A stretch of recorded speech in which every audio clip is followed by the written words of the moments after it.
Hi brothers and sisters. How are you? I'm fine. Thanks for asking. Today I get Pablos Escobar the drug lord story. But first of all, like and subscribe my channel. This channel always get best real stories, hearing success or sad stories that make you stronger in your life. Okay guys, stay with me, I'm gonna be tell you. Pablo Emilio Escobar Gaviria was a Colombian drug lord and narco-terrorist who was the founder and sole leader of the Medellin cartel. Dubbed the King of Cocaine, Escobar is the wealthiest criminal in history, having amassed an estimated net worth of $30 billion by the time of his death, equivalent to $64 billion as of 2021, while his drug cartel monopolized the cocaine trade into the United States in the 1980s and early 1990s. Born in Rio Negro and raised in Medellin, Escobar studied briefly at Universidad Autónoma Latinoamericana of Medellin, but left without graduating. He instead began engaging in criminal activity, selling illegal cigarettes and fake lottery tickets, as well as participating in motor vehicle theft. In the early 1970s, he began to work for various drug smugglers, often kidnapping and holding people for ransom. In 1976, Escobar founded the Medellin cartel, which distributed powder cocaine, and established the first smuggling routes into the United States. Escobar's infiltration into the U.S. created exponential demand for cocaine, and by the 1980s it was estimated Escobar led monthly shipments of 70 to 80 tons of cocaine into the country from Colombia. As a result, he quickly became one of the richest people in the world, but constantly battled rival cartels domestically and abroad, leading to massacres and the murders of police officers, judges, locals, and prominent politicians, making Colombia the murder capital of the world. In the 1982 Colombian parliamentary election, Escobar was elected as an alternate member of the Chamber of Representatives as part of the liberal alternative movement.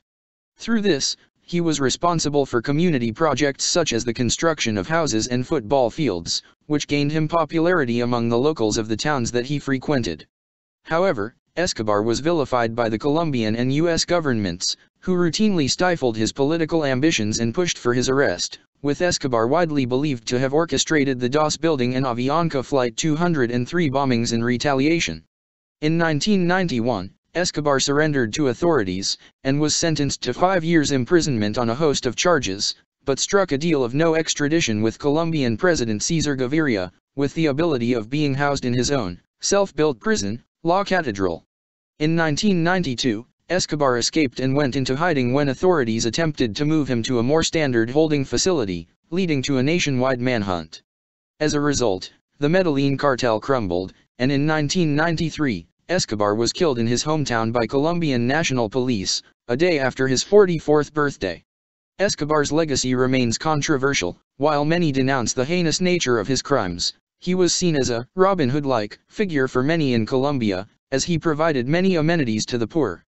His killing was mourned and his funeral attended by over 25,000 people. Additionally, his private estate, Hacienda Nápoles, has been transformed into a theme park. His life has also served as inspiration for or has been dramatized widely in film, television, and in music. Early life. Pablo Emilio Escobar Gaviria was born on December 1, 1949, in Rio Negro, in the Antioquia department of Colombia. He was the third of 7 children of the farmer Abel de Jesus Dari Escobar Echeverri, 1910–2001, with his wife Hermilda de los Dolores Gaviria Barrio in 2006, an elementary school teacher. Raised in the nearby city of Medellin, Escobar is thought to have begun his criminal career as a teenager, allegedly stealing gravestones and sanding them down for resale to local smugglers. His brother, Roberto Escobar, denies this, instead claiming that the gravestones came from cemetery owners whose clients had stopped paying for site care and that he had a relative who had a monuments business. Escobar's son, Sebastián Marroquín, claims his father's foray into crime began with a successful practice of selling counterfeit high school diplomas, generally counterfeiting those awarded by the Universidad Autónoma Latinoamericana of Medellin. Escobar studied at the university for a short period, but left without obtaining a degree. Escobar eventually became involved in many criminal activities with Oscar Benellaguirre, with the duo running petty street scams, selling contraband cigarettes, fake lottery tickets, and stealing cars. In the early 1970s, prior to entering the drug trade, Escobar acted as a thief and bodyguard, allegedly earning $100,000 by kidnapping and holding a Medellin executive for ransom. Escobar began working for Alvaro Prieto, a contraband smuggler who operated around Medellin, aiming to fulfill a childhood ambition to have $1 million by the time he was 22. He is known to have had a bank deposit of $100 million when he turned 26. Criminal career is cocaine distribution. In The Accountant's Story, Roberto Escobar discusses how Pablo rose from middle-class simplicity and obscurity to one of the world's wealthiest men. Beginning in 1975, Pablo started developing his cocaine operation, flying out planes several times, mainly between Colombia and Panama, along smuggling routes into the United States. When he later bought 15 bigger airplanes, including a Learjet and 6 helicopters, a close friend of Pablo's died during the landing of an airplane along with the plane being destroyed, according to his son. Pablo reconstructed the airplane from the scrap parts that were left and later hung it above the gate to his ranch at Hacienda Nápoles. In May 1976, Escobar and several of his men were arrested and found in possession of 18 kilograms of white paste, attempting to return to Medellin with a heavy load from Ecuador. Initially, Pablo tried to bribe the Medellin judges who were forming a case against him and was unsuccessful. After many months of legal wrangling, he ordered the murder of the 2 arresting officers, and the case was later dropped. Roberto Escobar details this as the point where Pablo began his pattern of dealing with the authorities through either bribery or murder. Rise to prominence. Soon, the demand for cocaine greatly increased in the United States, which led to Escobar organizing more smuggling shipments, routes, and distribution networks in South Florida, California, Puerto Rico, and other parts of the country. He and cartel co-founder Carlos Leder worked together to develop a new transshipment point in the Bahamas, an island called Norman's Cay about 350 kilometers southeast of the Florida coast. According to his brother, Escobar did not purchase Norman's Cay, it was instead a sole venture of Leder's. Escobar and Robert Vesco purchased most of the land on the island, which included a 1-kilometer airstrip, a harbor, a hotel, houses, boats, and aircraft, and they built a refrigerated warehouse to store the cocaine. From 1978 to 1982, this was used as a central smuggling route for the Medellin cartel. With the enormous profits generated by this route, Escobar was soon able to purchase 20 square kilometers of land in Antioquia for several $1 million, on which he built the Hacienda Nápoles.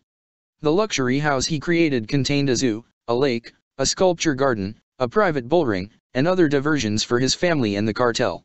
Established drug network.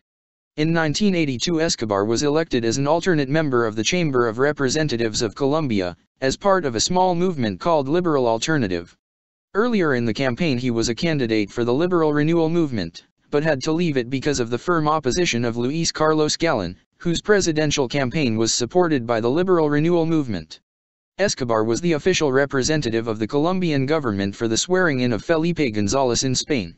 Escobar quickly became known internationally as his drug network gained notoriety. The Medellin cartel controlled a large portion of the drugs that entered the United States, including Puerto Rico, Mexico, the Dominican Republic, Venezuela, and Spain. The production process was also altered, with coca from Bolivia and Peru replacing the coca from Colombia, which was beginning to be seen as substandard quality than the coca from the neighboring countries.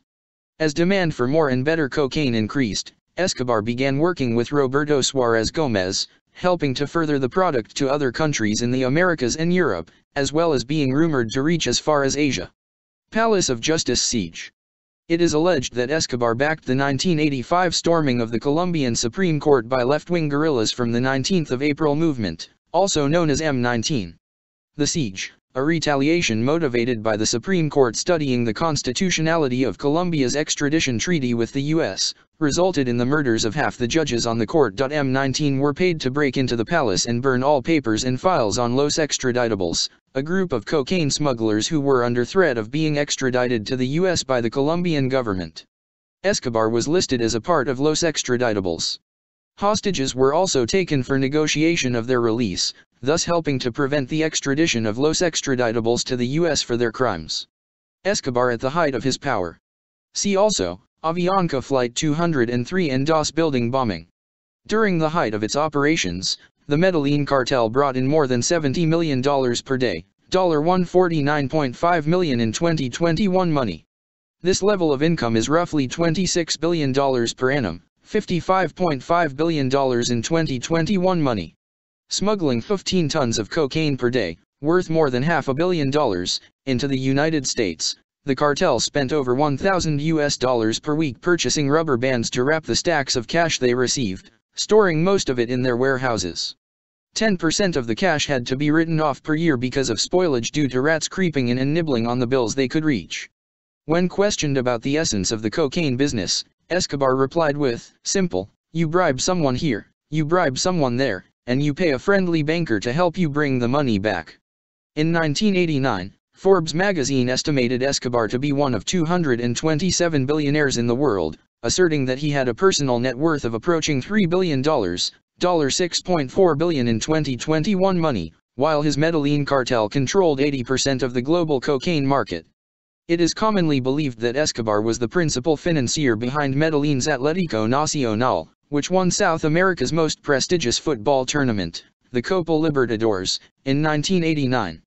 While seen as an enemy of the United States and Colombian governments, Escobar was a hero to many in Medellin, especially to the poor. He was a natural at public relations, and he worked to create goodwill among the poor of Colombia. A lifelong sports fan, he was credited with building football fields and multi-sports courts, as well as sponsoring children's football teams. Escobar was also responsible for the construction of houses and football fields in western Colombia, which gained him popularity among the poor. He worked hard to cultivate his Robin Hood image and frequently distributed money through housing projects and other civic activities, which gained him notable popularity among the locals of the towns that he frequented. Some people from Medellin often helped Escobar avoid police capture by serving as lookouts, hiding information from authorities, or doing whatever else they could to protect him. At the height of his power, drug traffickers from Medellin and other areas were handing over between 20% and 35% of their Colombian cocaine-related profits to Escobar, as he was the one who shipped the cocaine successfully to the United States. The Colombian cartel's continuing struggles to maintain supremacy resulted in Colombia quickly becoming the world's murder capital, with 25,100 violent deaths in 1991 and 27,100 in 1992. This increased murder rate was fueled by Escobar giving money to his hitmen as a reward for killing police officers, over 600 of whom died as a result. La Catedral Prison. After the assassination of Luis Carlos Galán, the administration of Cesar Gaviria moved against Escobar and the drug cartels. Eventually, the government negotiated with Escobar and convinced him to surrender and cease all criminal activity in exchange for a reduced sentence and preferential treatment during his captivity. Declaring an end to a series of previous violent acts meant to pressure authorities and public opinion, Escobar surrendered to Colombian authorities in 1991. Before he gave himself up, the extradition of Colombian citizens to the United States had been prohibited by the newly approved Colombian Constitution of 1991. This act was controversial, as it was suspected that Escobar and other drug lords had influenced members of the Constituent Assembly in passing the law. Escobar was confined in what became his own luxurious private prison, La Catedral, which featured a football pitch, a giant dollhouse, a bar, a jacuzzi, and a waterfall.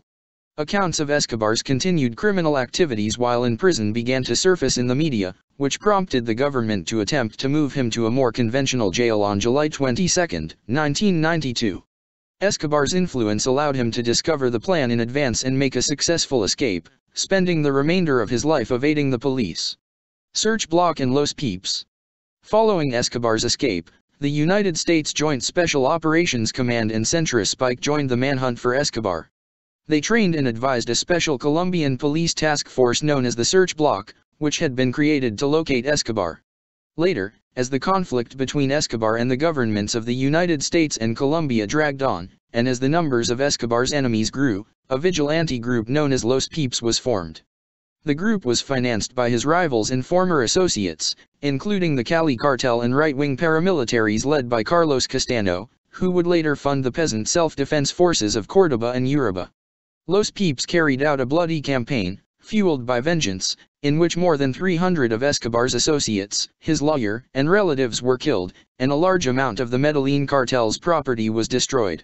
Members of the Search Block as well as Colombian and United States intelligence agencies either colluded with Los Peeps or moonlighted as both the Search Block and Los Peeps simultaneously in their efforts to find Escobar. This coordination was allegedly conducted mainly through the sharing of intelligence to allow Los Peeps to bring down Escobar and his few remaining allies, but there are reports that some individual search block members directly participated in missions of Los Peeps death squads. One of the leaders of Los Peeps was Diego Murillo Bejarano, a former Medellin cartel associate who became a rival drug kingpin and eventually emerged as a leader of one of the most powerful factions within the self-defense of Colombia. Family and relationships. In March 1976, the 26-year-old Escobar married Maria Victoria Henao, who was 15. The relationship was discouraged by the Henao family, who considered Escobar socially inferior. The pair eloped. They had 2 children, Juan Pablo and Manuela.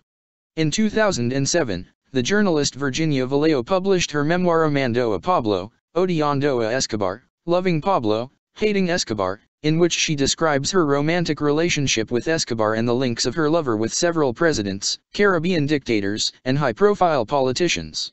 Her book inspired the movie Loving Pablo, 2017.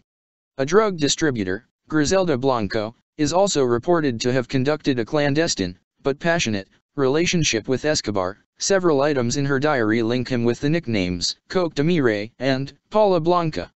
Properties. After becoming wealthy, Escobar created or bought numerous residences and safe houses, with the Hacienda Napoles gaining significant notoriety. The luxury house contained a colonial house, a sculpture park, and a complete zoo with animals from various continents, including elephants, exotic birds, giraffes, and hippopotamuses. Escobar had also planned to construct a Greek-style citadel near it, and though construction of the citadel was started, it was never finished. Escobar also owned a home in the U.S. under his own name, a 6,500 square foot, 604 square meters, pink, waterfront mansion situated at 5860 North Bay Road in Miami Beach, Florida. The 4-bedroom estate, built in 1948 on Biscayne Bay, was seized by the U.S. federal government in the 1980s. Later, the dilapidated property was owned by Christian de Bourdois, proprietor of the Chicken Kitchen fast food chain, who had bought it in 2014. De Bourdois would later hire a documentary film crew and professional treasure hunters to search the edifice before and after demolition, for anything related to Escobar or his cartel.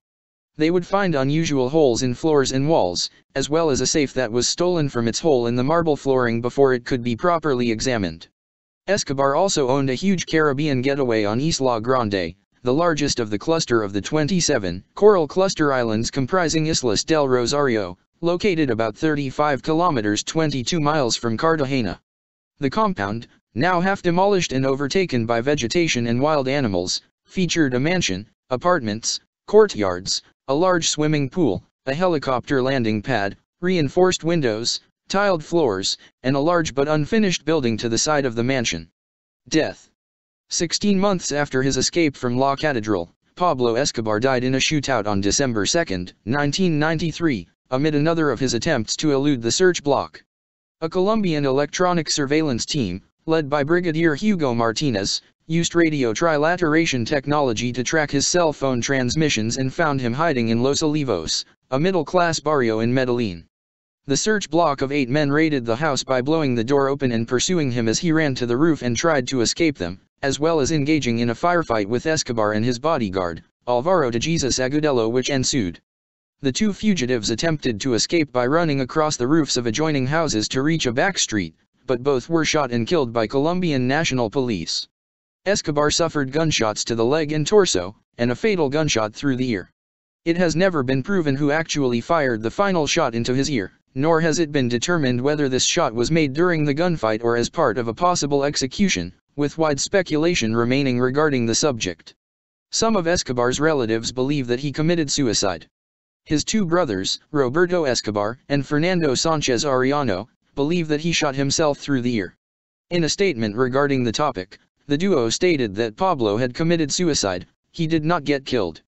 During all the years they went after him, he would say to me every day that if he was really cornered without a way out, he would shoot himself through the ear. Aftermath of his death. Soon after Escobar's death and the subsequent fragmentation of the Medellin cartel, the cocaine market became dominated by the rival Cali cartel until the mid-1990s, when its leaders were either killed or captured by the Colombian government. The Robin Hood image that Escobar had cultivated maintained a lasting influence in Medellin. Many there, especially many of the city's poor whom Escobar had aided while he was alive, mourned his death, and over 25,000 people attended his funeral. Some of them consider him a saint and pray to him for receiving divine help. Virginia Vallejo's testimony.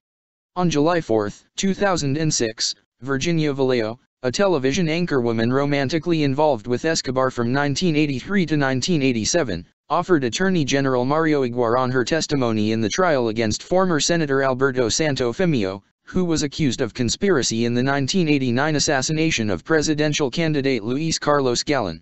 Iguaran acknowledged that, although Vallejo had contacted his office on July 4, the judge had decided to close the trial on July 9, several weeks before the prospective closing date. The action was seen as too late. On July 18, 2006, Vallejo was taken to the United States on a special flight of the DIA, for safety and security reasons, due to her cooperation in high-profile criminal cases. On July 24, a video in which Vallejo had accused Santofimio of instigating Escobar to eliminate presidential candidate Galán was aired by RCN Television of Colombia. The video was seen by 14 million people, and was instrumental for the reopened case of Galán's assassination. On August 31, 2011, Santofimio was sentenced to 24 years in prison for his role in the crime. Role in the Palace of Justice siege. Among Escobar's biographers, only Vallejo has given a detailed explanation of his role in the 1985 Palace of Justice siege. The journalist stated that Escobar had financed the operation, which was committed by M19, but she blamed the army for the killings of more than 100 people, including 11 Supreme Court magistrates, M19 members, and employees of the cafeteria. Her statements prompted the reopening of the case in 2008. Vallejo was asked to testify, and many of the events she had described in her book and testimonial were confirmed by Colombia's Commission of Truth. These events led to further investigation into the siege that resulted with the conviction of a high-ranking former colonel and a former general, later sentenced to 30 and 35 years in prison, respectively, for the forced disappearance of the detained after the siege. Vallejo would subsequently testify in Galán's assassination. In her book, Amando a Pablo, Odiando a Escobar, Loving Pablo, Hating Escobar, she had accused several politicians, including Colombian presidents Alfonso López Michelson, Eco Beto Samper, and Álvaro Uribe, of having links to drug cartels. Due to threats, and her cooperation in these cases, on June 3, 2010, the United States granted political asylum to the Colombian journalist. Relatives. Escobar's widow, Maria Henao, now Maria Isabel Santos Caballero, son, Juan Pablo, now Juan Sebastián Marroquín Santos, and daughter fled Colombia in 1995 after failing to find a country that would grant them asylum. Despite Escobar's numerous and continual infidelities, Maria remained supportive of her husband. Members of the Cali cartel even replayed their recordings of her conversations with Pablo for their wives to demonstrate how a woman should behave. This attitude proved to be the reason the cartel did not kill her and her children after Pablo's death, although the group demanded millions of dollars in reparations for Escobar's war against them. Henao even successfully negotiated for her son's life by personally guaranteeing he would not seek revenge against the cartel or participate in the drug trade. After escaping first to Mozambique, then to Brazil, the family settled in Argentina 63, living under her assumed name. Henao became a successful real estate entrepreneur until one of her business associates discovered her true identity, and Henao absconded with her earnings. Local media were alerted, and after being exposed as Escobar's widow, Henao was imprisoned for 18 months while her finances were investigated. Ultimately, authorities were unable to link her funds to illegal activity, and she was released. I fell in love with his desire to help people and his compassion for their hardship. We drive to places where he dreamed of building schools for the poor. From beginning, he was always a gentleman. Maria Victoria Henao de Escobar, with her new identity as Maria Isabel Santos Caballero, continues to live in Buenos Aires with her son and daughter. On June 5, 2018, the Argentine federal judge Néstor Barral accused her and her son, Sebastián Marroquín Santos, of money laundering with 2 Colombian drug traffickers. The judge ordered the seizing of assets for about $1 million each. Argentinian filmmaker Nicolas Entel's documentary Sins of My Father, 2009, chronicles Marroquín's efforts to seek forgiveness, on behalf of his father, from the sons of Rodrigo Lara, Colombia's justice minister who was assassinated in 1984, as well as from the sons of Luis Carlos Galán, the presidential candidate who was assassinated in 1989. The film was shown at the 2010 Sundance Film Festival and premiered in the US on HBO in October 2010. In 2014, Marroquin published Pablo Escobar, My Father under his birth name. The book provides a first-hand insight into details of his father's life and describes the fundamentally disintegrating effect of his death upon the family. Marroquin aimed to publish the book in hopes to resolve any inaccuracies regarding his father's excursions during the 1990s. Escobar's sister, Luz Maria Escobar, also made multiple gestures in attempts to make amends for the drug baron's crimes. These include making public statements in the press, leaving letters on the graves of his victims, and on the 20th anniversary of his death organizing a public memorial for his victims. Escobar's body was exhumed on October 28, 2006 at the request of some of his relatives in order to take a DNA sample to confirm the alleged paternity of an illegitimate child and remove all doubt about the identity of the body that had been buried next to his parents for 12 years. A video of the exhumation was broadcast by RCN, angering Marroquin, who accused his uncle, Roberto Escobar, and cousin, Nicolas Escobar, of being merchants of death, by allowing the video to air. Hacienda Napoles. After Escobar's death, the ranch, zoo, and citadel at Hacienda Napoles were given by the government to low-income families under a law called Extinción de Dominio. The property has been converted into a theme park surrounded by 4 luxury hotels overlooking the zoo. Escobar Inc. In 2014, Roberto Escobar founded Escobar Inc. with Olaf K. Gustafsson and registered successor in interest rights for his brother Pablo Escobar in California, United States. Hippos. Escobar kept 4 hippos in a private menagerie at Hacienda Napoles. They were deemed too difficult to seize and move after Escobar's death, and hence left on the untended estate. By 2007, the animals had multiplied to 16 and had taken to roaming the area for food in the nearby Magdalena River. In 2009, 2 adults and 1 calf escaped the herd and, after attacking humans and killing cattle, one of the adults, called Pepe, was killed by hunters under authorization of the local authorities. As of early 2014, 40 hippos have been reported to exist in Puerto Triunfo, Antioquia, from the original 4 belonging to Escobar. Without management, the population size is likely to more than double in the next decade. The National Geographic Channel produced a documentary about them titled Cocaine Hippos. A report published in a Yale student magazine noted that local environmentalists are campaigning to protect the animals, although there is no clear plan for what will happen to them.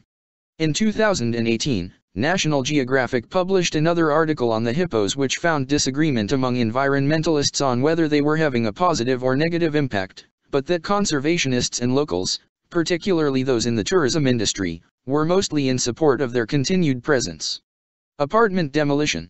On February 22, 2019, at 11:53 a.m. local time, Medellin authorities demolished the 6-story Edificio Monaco apartment complex in the El Poblado neighborhood where, according to retired Colombian General Rosso José Serrano, Escobar planned some of his most brazen attacks.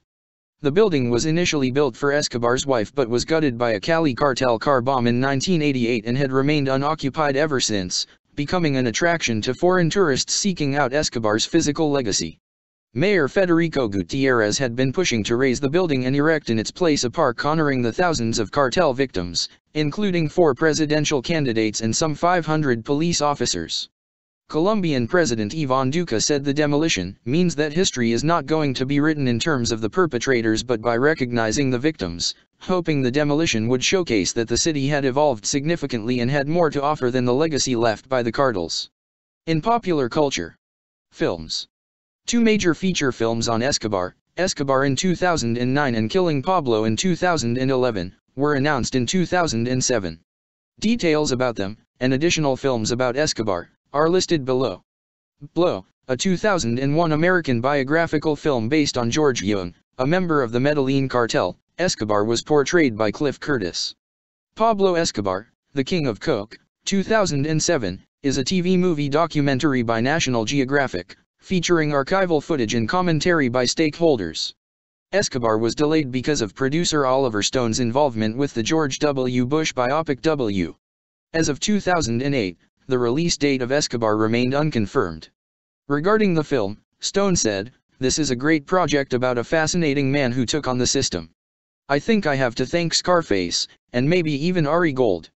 Killing Pablo, 2011, was supposedly in development for several years, directed by Joe Carnahan. It was to be based on Mark Bowden's 2001 book of the same title, which in turn was based on his 31-part Philadelphia Inquirer series of articles on the subject. The cast was reported to include Christian Bale as Major Steve Jacoby and Venezuelan actor Edgar Ramirez as Escobar. In December 2008, Bob Yari, producer of Killing Pablo, filed for bankruptcy. Escobar, Paradise Lost, a romantic thriller in which a naive Canadian surfer falls in love with a girl who turns out to be Escobar's niece.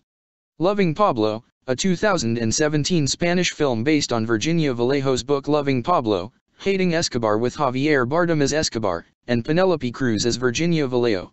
American Made, a 2017 American biographical film based on Barry Seal, Escobar was portrayed by Mauricio Mejia. Television. In 2005, Court TV crime documentary series Mugshots released an episode on Escobar titled, Pablo Escobar, Hunting the Drug Lord. In the 2007 HBO television series, Entourage, actor Vincent Chase is cast as Escobar in a fictional film entitled Medellin. One of ESPN's 30 for 30 series films, The Two Escobars, 2010, by directors Jeff and Michael Zimbalist, looks back at Colombia's World Cup run in 1994 and the relationship between sports and the country's criminal gangs, notably the Medellin narcotics cartel run by Escobar. The other Escobar in the film title refers to former Colombian defender Andrés Escobar, no relation to Pablo, who was shot and killed 1 month after conceding an own goal that contributed to the elimination of the Colombian national team from the 1994 FIFA World Cup. Caracol TV produced a television series, Pablo Escobar, El Patrón del Mal, Pablo Escobar, The Boss of Evil, which began airing on May 28, 2012, and stars Andrés Parra as Pablo Escobar. It is based on Alonso Salazar's book La Parábola de Pablo. A Netflix original television series depicting the story of Escobar, titled Narcos, was released on August 28, 2015, starring Brazilian actor Wagner Moura as Pablo. Season 2 premiered on the streaming service on September 2, 2016. National Geographic in 2016 broadcast a biography series Facing that included an episode featuring Escobar. On January 24, 2018, Netflix released the 68-minute-long documentary Countdown to Death, Pablo Escobar, directed by Santiago Diaz and Pablo Martin Farina. Killing Escobar was a documentary televised in the UK in 2021. It concerned a failed attempt by mercenaries, contracted by the Cali cartel and led by Peter McAleese, to assassinate Escobar in 1989. Music. The 2013 song Pablo by American rapper E40 serves as an ode to the legacy of Pablo Escobar. The 2016 album The Life of Pablo by American rapper Kanye West was named after the three Pablos that inspired and represented some part of the album, with one of them being Pablo Escobar. Books. Fernando Botero's portrayal of Escobar's death. Escobar has been the subject of several books, including the following. Escobar, 2010, by Roberto Escobar, written by his brother, shows how he became infamous and ultimately died. Kings of Cocaine, 1989, by Guy Gulliata, retells the history and operations of the Medellin cartel, and Escobar's role within it. Killing Pablo, The Hunt for the World's Greatest Outlaw, 2001, by Mark Bowden, relates how Escobar was killed and his cartel dismantled by U.S. Special Forces and Intelligence, the Colombian military, and Los Peeps. Pablo Escobar, My Father, 2016, by Juan Pablo Escobar, translated by Andrea Rosenberg. Pablo Escobar, Beyond Narcos, 2016, by Sean Atwood, tells the story of Pablo and the Medellin cartel in the context of the failed war on drugs. American Made, Who Killed Barry Seal? Pablo Escobar or George H.W. Bush, by Sean Atwood, tells Pablo's story as a suspect in the murder of CIA pilot Barry Seal. Loving Pablo, Hating Escobar in 2017 by Virginia Vallejo, originally published by Penguin Random House in Spanish in 2007, and later translated to 16 languages. Okay guys, I'm done for today. Next time